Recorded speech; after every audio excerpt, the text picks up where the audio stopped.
manajemen keuangan. Sebelumnya perkenalkan, saya Sama Salsabila. Saya Tasya Syakina. Saya Kairin Amalia Sibuan. Saya Ina Fadila. Saya Indiana Padang. Saya Fahad Biji.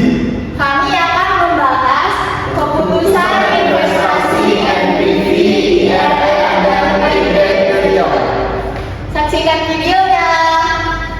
Baik, saya akan menjelaskan materi pertama yaitu NPV, Net Present Value. Dalam manajemen keuangan adalah metode untuk menilai apakah suatu investasi atau proyek layak dijalankan dengan cara menghitung selisih antara nilai sekarang dan dari seluruh arus kas masuk dan nilai investasi awal. Intinya, NPV mempertimbangkan nilai waktu uang, time value of money, yaitu prinsip bahwa uang hari ini lebih bernilai daripada uang di masa depan karena bisa diinvestasikan dan menghasilkan keuntungan. Jika nilai NPV positif, NPV lebih besar dari 0 sama dengan investasi menambah nilai perusahaan dan layak dijalankan.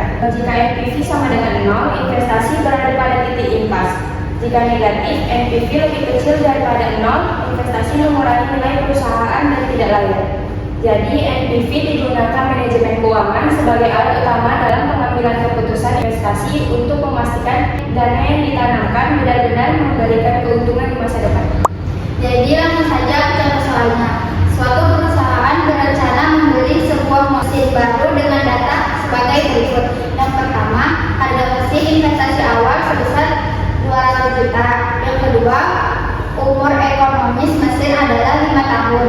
Yang ketiga, mesin tersebut diperkirakan menghasilkan pendapatan sebesar 120 juta. Yang keempat, biaya operasional yang dikeluarkan sebesar 40 juta per tahun.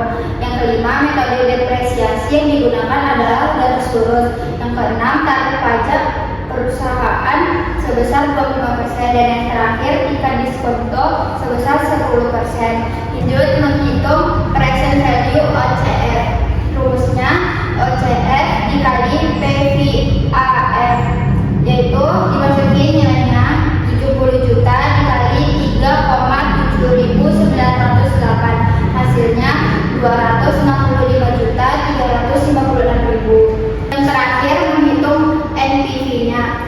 Rumusnya PF OCF dikurang investasi awal 265 juta 356 ribu dikurang 200 juta, hasilnya 65 juta 356 ribu. Baik, kita lanjut ke contoh soal yang kedua. Soalnya yaitu suatu perusahaan berencana membeli sebuah mesin produksi dengan data sebagai berikut.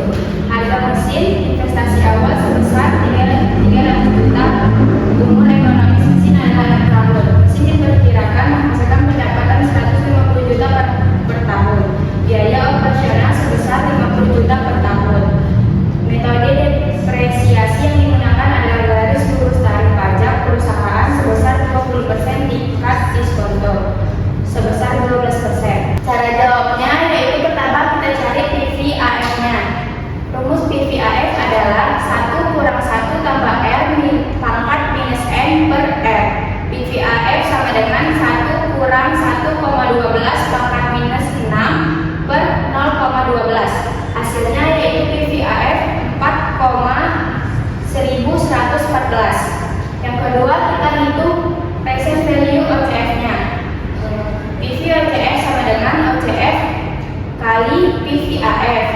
9 sama dengan 90 juta dikali 4,1114. Hasilnya 370 juta 26 ribu. Kemudian kita menghitung NPV-nya. NPV sama dengan PV OCF dikurang investasi awal.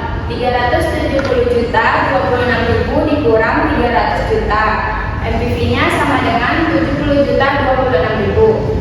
Keputusan investasinya, nilai NPV yang diperoleh adalah 70 juta 26 ribu karena NPV lebih besar dari 0, maka investasi diterima. Artinya investasi pembelian mesin tersebut layak dilakukan karena dapat meningkatkan nilai perusahaan.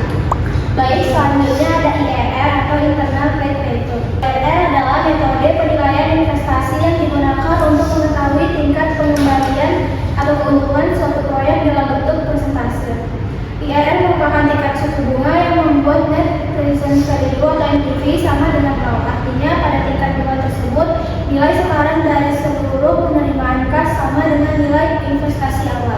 Fungsi dan manfaat IRR.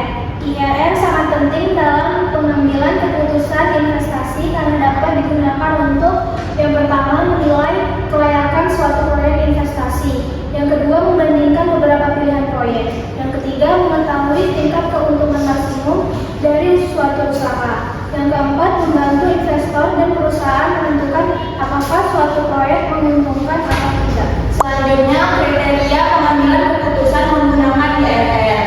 Dalam strategi manajemen keuangan, keputusan investasi dapat ditentukan sebagai berikut. Yang pertama, jika IRR lebih besar daripada tingkat bunga atau biaya modal, maka proyeknya diterima atau layak. Yang kedua, jika IRR lebih kecil dari tingkat bunga atau biaya modal, maka proyeknya ditolak atau tidak layak. Kemudian, jika IRR-nya sama dengan tingkat bunga, maka proyek berada pada posisi impas. Kemudian, rumus dasar IRR. Secara konsep, IRR dapat dicari dari persamaan berikut. NPV sama dengan 0. Artinya, jika investasi awal lebih besar, sama dengan jumlah nilai sekarang dari seluruh arus kas masuk.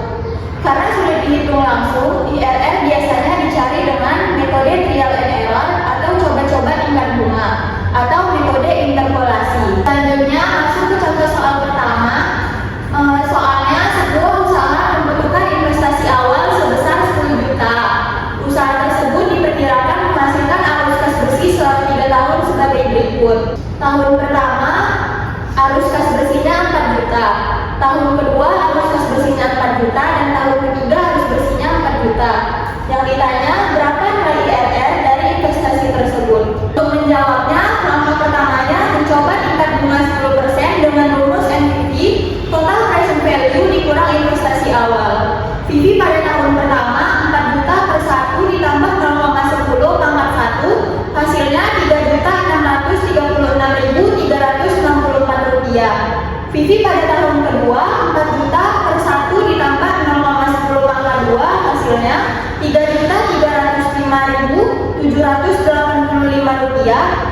PV pada tahun ketiga 4 juta per 1 ditambah 0,10 pangkat 3, hasilnya 3.005.259 rupiah. Jadi total PV-nya 3.636.364 rupiah ditambah 3.305.785 rupiah ditambah 3.005.259 rupiah, maka hasilnya 9.947.408 rupiah. Kemudian NPV-nya 9.947.408 rupiah dikurang 10 juta rupiah, maka hasilnya negatif 52.592. Jadi artinya pada bunga 10% proyeknya belum layak. Kemudian kita menggunakan langkah kedua, yaitu mencoba tingkat bunganya 9%. PV tahun pertama 4 juta per 1,09, hasilnya 3.669.725 rupiah. PV pada tahun kedua 4 juta per 1,09 pangkat 2, hasilnya 3.366.719 rupiah.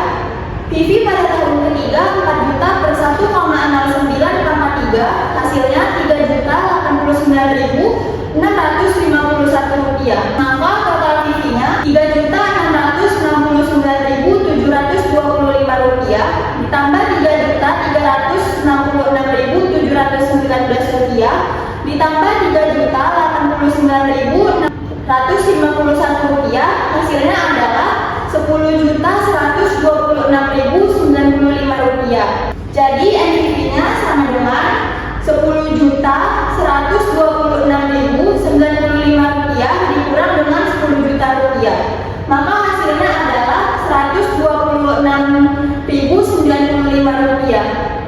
Artinya pada bunga 9% proyek masih menguntungkan. Jadi kesimpulan perhitungannya, karena pada 9% NPV-nya positif dan pada 10% NPV-nya negatif, maka nilai IRR berada di antara 9% dan 10%. Dengan pendekatan interpolasi sederhana, IRR sama dengan 9,5%. Nilai IRR investasi tersebut adalah sekitar 9,5%. Jika tingkat bunga bank atau biaya modal hanya 7%,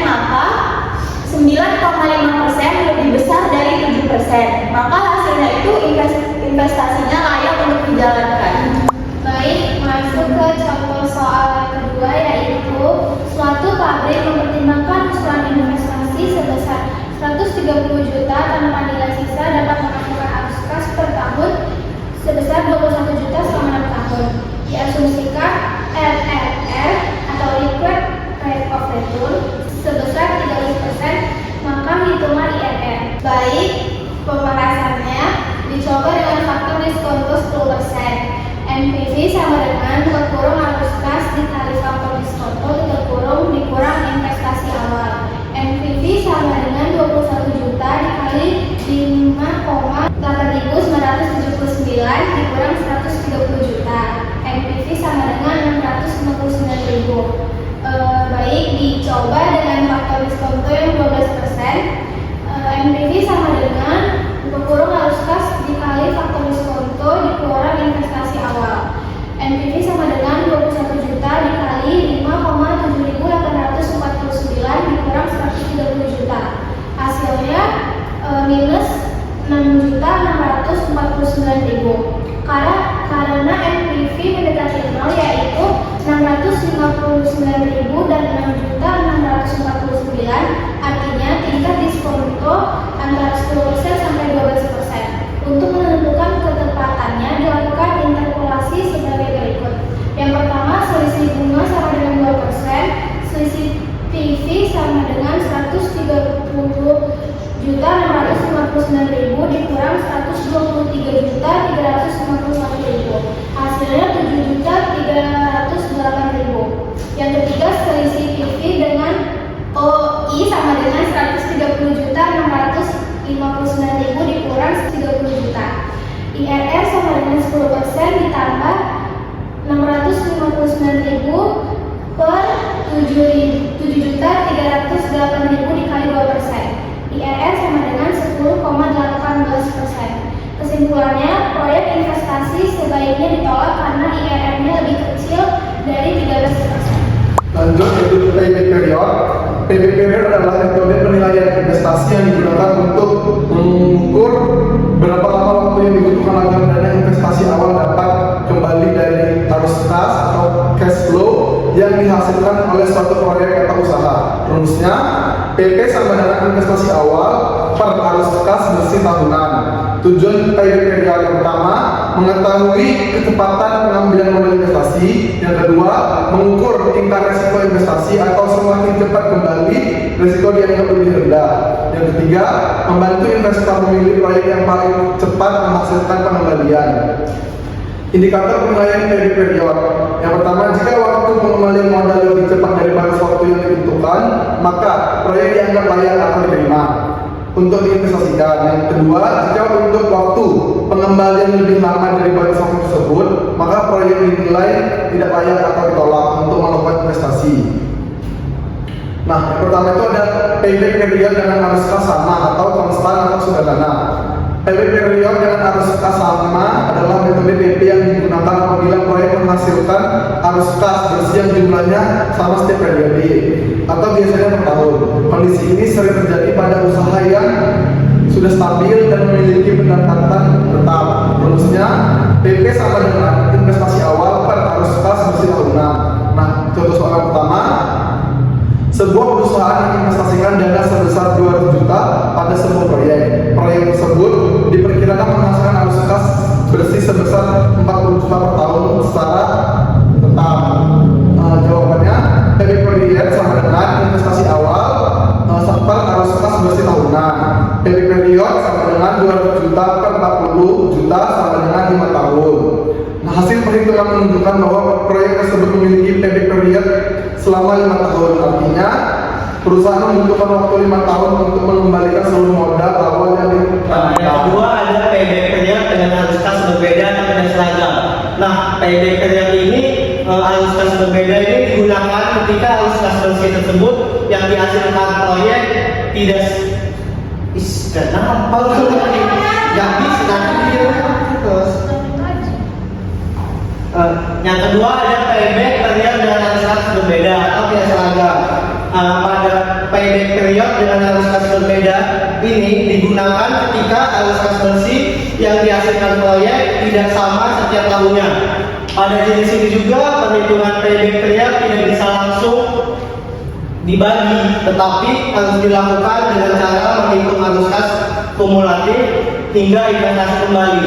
Rumusnya itu PP sama dengan N ditambah sisa investasi per arus kas pada tahun ke N tambah 1, yang dimana N itu adalah tahun terakhir sebelum modal kembali, dan sisa investasi itu investasi awal dikurang arus kas kumulatif sampai tahun ke N.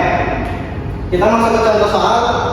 Sebuah proyek memerlukan investasi awal sebesar 180 juta dengan perkiraan arus kas pada tahun pertama itu 30 juta, pada tahun kedua itu 50 juta, dan pada tahun ketiga itu 80 juta, tahun keempat 70 juta. Next. Nah, cara menjawabnya itu karena investasi awal itu adalah 180 juta, kita akumulasi dulu. Kita akumulasiin pada tahun pertama 30 juta ditambah 30 juta. Karena pada tahun pertama itu 30 juta lebih kecil dari 180 juta, itu investasinya belum kembali. Pada tahun kedua 30 juta ditambah dengan 50 juta sama dengan 80 juta. Karena 80 juta itu lebih kecil dari 180 juta, itu juga belum kembali investasinya. Dan pada tahun ketiga itu 30 juta ditambah 50 juta ditambah 80 juta sama dengan 140 juta. 140 juta juga lebih kecil dari 180 juta, dan itu juga belum kembali investasinya. Bahkan pada tahun keempat itu akumulasi dari tahun pertama sampai tahun keempat, yang dimana 30 juta ditambah 50 juta ditambah 60 juta ditambah 70 juta sama dengan 210 juta, yang dimana 210 juta ini lebih besar dari 180 juta. Jadi investasi itu tercapai di tahun keempat.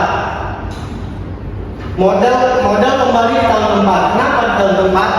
Karena akumulasi sampai kita akumulasi tahun ketiga itu cuma 140 juta.